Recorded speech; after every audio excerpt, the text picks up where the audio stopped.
قرآن ہے میرا رہنما قرآن، شفا ہے نور ہے قرآن، جلا دل کی میرا قرآن، رضا رب کی میرا قرآن، قرآن قرآن۔ الحمدللہ رب العالمین والصلاة والسلام علی سید المرسلین، اما بعد فاعوذ باللہ من الشیطان الرجیم، بسم اللہ الرحمن الرحیم۔ الصلاة والسلام علیک یا رسول اللہ وعلی آلک واصحابک یا حبیب اللہ، الصلاة والسلام علیک یا نبی اللہ وعلی آلک واصحابک یا نور اللہ۔ میٹھے میٹھے اسلامی بھائیوں اور مدنی چینل کے ناظرین، سلسلہ ہے ایک قصہ ہے قرآن سے۔ قرآن ہے میرا رہنما قرآن، شفا ہے نور ہے قرآن، جلا دل کی میرا قرآن، رضا رب کی میرا قرآن، قرآن قرآن۔ ویسے تو ہمارے سلسلے کا موضوع ایک قصہ ہے قرآن سے، مگر آج ہم آپ کو دو قصے سنائیں گے۔ اس کی وجہ یہ ہے کہ قرآن پاک کے یہ دو قصے بہت کم دورانیے میں بیان ہو سکتے ہیں۔ یوں سمجھیے کہ بظاہر وہ چھوٹے چھوٹے سے ہیں، تو ہم نے سوچا کہ اپنے اس سلاٹ کے اندر، اپنے اس قسط کے اندر آپ کو دو قصے کیوں نہ سنا دیے جائیں۔ میٹھے میٹھے اسلامی بھائیوں، آج جو آپ کو پہلا قصہ سنانا ہے، باغ میں آگ۔ یہ کون سا باغ تھا اور کون سی آگ تھی، آئیے سنتے ہیں۔ حضرت عیسیٰ علیہ السلام کے آسمان پر اٹھا لیے جانے کے تھوڑے دنوں بعد کا واقعہ ہے کہ یمن میں صنعاء شہر سے 2 کوس کی دوری پر ایک باغ تھا جس کا نام دردان تھا، اور اس باغ کا مالک بہت ہی نیک نفس اور سخی آدمی تھا۔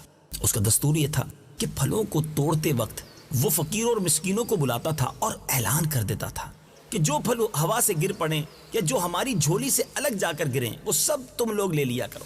اس طرح اس کے باغ کا بہت سا پھل فقراء اور مساکین کو مل جایا کرتا تھا۔ باغ کا مالک مر گیا تو اس کے تینوں بیٹے اس باغ کے مالک ہو گئے، مگر یہ تینوں بڑے بخیل، بڑے کنجوس ثابت ہوئے۔ ان لوگوں نے آپس میں یہ طے کر لیا کہ اگر فقیروں اور مسکینوں کو ہم لوگ بلائیں گے تو بہت سے پھل یہ لوگ لے جائیں گے، اور ہم لوگوں کے اہل و عیال اور ہمارا مال تو کم ہو جائے گا، ہماری روزی میں کمی ہو جائے گی۔ چنانچہ ان تینوں بھائیوں نے قسم کھا کر یہ طے کر لیا کہ سورج نکلنے سے قبل ہی ہم جا کر باغ کا پھل توڑ ڈالیں تاکہ فقراء اور مسکین کو پتہ ہی نہ چلے۔ چنانچہ ان لوگوں کی بدنیتی کی نحوست نے یہ اثر بد دکھایا۔ اللہ تعالیٰ نے ان کے باغ میں ایک آگ بھیج دی جس نے پورے باغ کو جلا کر خاک سیاہ کر ڈال، اور ان لوگوں کو اس کی خبر بھی نہ ہوئی۔ یہ لوگ اپنے منصوبے کے مطابق رات کے آخری حصے میں بڑی خاموشی کے ساتھ اپنے باغ میں پھل توڑنے کے لیے روانہ ہو گئے۔ راستے میں چپکے چپکے باتیں کرتے تھے تاکہ فقیروں اور مسکینوں کو خبر نہ ہو جائے۔ اللہ اللہ اللہ۔ لیکن جب یہ لوگ اپنے باغ میں پہنچے، وہاں جلے ہوئے درختوں کو دیکھ کر حیران رہ گئے۔ چنانچہ ایک بول پڑا کہ ہم شاید راستہ بھول کر کسی اور جگہ چلے آئے ہیں، مگر ان میں سے جو بنسبت دوسرے بھائیوں کے کچھ نیک نفس تھا، اس نے کہا کہ ہم راستہ نہیں بھولے، بلکہ اللہ تعالیٰ نے ہم لوگوں کو پھلوں سے محروم کر دیا ہے، لہٰذا تم لوگ خدا کی تسبیح پڑھو۔ تو سبوں نے یہ پڑھنا شروع کر دیا، سبحان ربنا انا كنا ظالمین، یعنی ہمارے رب کے لیے پاکی ہے اور ہم لوگ ہی یقیناً ظالم ہیں، ہم نے فقراء اور مساکین کا حق مار لیا۔ پھر وہ تینوں بھائی ایک دوسرے کو ملامت کرنے لگے اور آخر میں یہ کہنے لگے جو انہوں نے کہا وہ قرآن مجید میں موجود ہے، آئیے سنتے ہیں۔ عسى ربنا أن يبدلنا خيرا منها إنا إلى ربنا راغبون۔ ترجمہ، امید ہے کہ ہمارا رب ہمیں اس سے بہتر بدل دے، یقیناً اب ہم اپنے رب کی طرف ہی رغبت رکھنے والے ہیں۔ حضرت عبداللہ ابن مسعود رضی اللہ تعالیٰ عنہ نے فرمایا کہ ان لوگوں نے سچے دل سے توبہ کر لی تو اللہ تعالیٰ نے ان لوگوں کی توبہ قبول فرما لی، اور پھر ان لوگوں کو اس کے بدلے ایک دوسرا باغ عطا فرما دیا جس میں بہت زیادہ اور بہت بڑے بڑے پھل آنے لگے۔ اس باغ کا نام حیوان تھا، اور اس میں ایک انگور اتنا بڑا ہوتا تھا کہ اس کا ایک خوشہ ایک کھچر کا بوجھ ہو جایا کرتا تھا۔ ابو خالد یمانی کا بیان ہے، میں اس باغ میں گیا تھا تو میں نے دیکھا کہ باغ میں انگوروں کے خوشے حبشی آدمی کے قد کے برابر تھے. آپ غور کر سکتے ہیں کتنے بڑے بڑے پھل. توبہ کے بعد، ندامت کے بعد رب نے کتنی ساری برکتیں عطا فرمائی. سبق کیا ملا؟ سخاوت اور نیک نیتی کا اثر مال میں خیر و برکت کی صورت میں آتا ہے. مال کی فراوانی ہو جاتی ہے. اور بخیل ہونا، کنجوس ہونا، بدنیتی کا ثمرہ مال کی ہلاکت و بربادی ہے. اور یہ بھی معلوم ہوا کہ سچی توبہ اگر کر لی جائے، جو مال ہاتھ سے نکل گیا ہو، اللہ تعالیٰ اس سے بڑھ کر بھی نعمت عطا فرما دیتا ہے. وہ کتنا کریم ہے. اس کی نافرمانی کرے اور پھر سچی توبہ بھی کر لیں تو وہ معاف فرما دیتا ہے. اے میرے میٹھے اسلامی بھائیوں، راہ خدا میں دل کھول کر خرچ کیجیے. یقین جانیے جو اچھی نیتوں کے ساتھ اللہ کی راہ میں خرچ کرتے ہیں نا، ان کا مال بڑھتا ہی ہے. اور جو بخیل بن جاتے ہیں، کنجوس بن جاتے ہیں، اللہ کی راہ میں خرچ نہیں کرتے بلکہ زکوٰۃ بھی پوری نہیں دیتے، کبھی کبھی ایسا نقصان ہوتا ہے کہ سب کچھ ہاتھ سے چلا جاتا ہے. تو ہمیں اللہ کی راہ میں دل کھول کر خرچ کرنا چاہیے، غریبوں مسکینوں کی مدد کرنی چاہیے. اللہ مجھے بھی اور آپ کو اپنی راہ میں دل کھول کر خرچ کرنا نصیب فرمائے. آمین بجاہ النبی الامین صلی اللہ تعالی علیہ وسلم. آئیے اب سنتے ہیں دوسرا قصہ. آج خاتون جنت بی بی فاطمہ رضی اللہ تعالی عنہا کے 3 روزوں کی بات کرنی ہے. سبحان اللہ. حضرات حسنین کریمین یعنی حضرت حسن اور امام حسین رضی اللہ تعالیٰ عنہما بچپن میں ایک مرتبہ بیمار ہو گئے تو مولا علی اور بی بی فاطمہ حضرت فدا رضی اللہ تعالیٰ عنہم نے ان شہزادوں کی صحت کے لیے 3 روزوں کی منت مانی. اللہ تعالیٰ نے دونوں شہزادوں کو شفا دے دی. جب نظر کے روزوں کو ادا کرنے کا وقت آیا تو صبر روزے کی نیت کر لی. حضرت علی رضی اللہ تعالیٰ عنہ ایک یہودی سے 3 سا جو لے آئے. یہ ایک پیمانہ ہوتا ہے.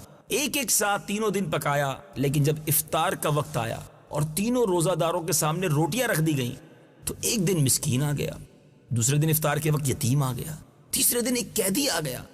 اور جب دروازے پر آ ہی گئے اور روٹیوں کا سوال کیا تو سخی کا گھرانہ تھا، کیسے خالی ہاتھ لوٹایا جاتا. تینوں نے 3 دن افطار کے وقت وہ روٹیاں جو ہے وہ سائلین کو دے دی، مانگنے والوں کو دے دی، اور صرف پانی سے افطار کرنے لگے اور اگلا روزہ رکھتے رہے. اللہ اللہ. حضرت فدا رضی اللہ تعالی عنہا جو تھی وہ بی بی فاطمہ رضی اللہ تعالی عنہا کے گھر کی خادمہ تھی. یہ 3 روزے کیسے یادگار بن گئے کہ قرآن مجید میں ان 3 روزوں کا تذکرہ ہے. اللہ تبارک و تعالی نے اپنے پیارے محبوب علیہ الصلوۃ والسلام کی پیاری بیٹی کے گھر کی اس پیاری سی داستان کو اپنے قرآن میں کس پیارے انداز میں بیان کیا ہے. آئیے سنتے ہیں اور ایمان تازہ کرتے ہیں. وَيُطْعِمُونَ الطَّعَامَ عَلَى حُبِّهِ مِسْكِينًا وَيَتِيمًا وَأَسِيرًا. ترجمہ: اور وہ اللہ کی محبت میں مسکین اور یتیم اور قیدی کو کھانا کھلاتے ہیں. انما نطعمكم لوجه الله لا نريد منكم جزاء ولا شكورا. ترجمہ: ہم تمہیں خاص اللہ کی رضا کے لیے کھانا کھلاتے ہیں، ہم تم سے نہ کوئی بدلہ چاہتے ہیں اور نہ شکریہ. سبحان اللہ سبحان اللہ. میرے بیٹے اسلامی بھائیوں، کیا بات ہے اس گھرانے کی. یہ گھرانہ میرے حضور کا ہے. اعلیٰ حضرت امام اہل سنت لکھتے ہیں نا، کیا بات رضا اس چمنستان کرم کی، زہرا ہے کلی جس میں حسین اور حسن پھو. اہل نبوت کی سخاوت کا عجیب و غریب اور ایمان افروز واقعہ ہم نے سنا. آج ہمارے پاس بہت کچھ ہوتا ہے مگر ہم کسی کو دینے کو تیار نہیں ہوتے. ان کے پاس جو کچھ تھا وہ سب دے دیا کرتے تھے. افطار کے وقت تو انسان کی ویسی کیفیت کھانے پینے کی کتنی زیادہ ہوتی ہے، لیکن وہ بھی اس وقت بھی ایثار کرنا، اس وقت بھی غریبوں کی مدد کرنا. اللہ تبارک و تعالی اہل بیت اطہار کے صدقے ہمیں بھی سخاوت کرنے کی توفیق عطا فرمائے، ہمیں بھی اس کی راہ میں دل کھول کر خرچ کرنا نصیب فرمائے. شاعر لکھتے ہیں نا، بھوکے رہتے تھے خود اور اوروں کو کھلا دیتے تھے، کیسے صابر تھے محمد کے گھرانے والے صلی اللہ تعالی علیہ وسلم.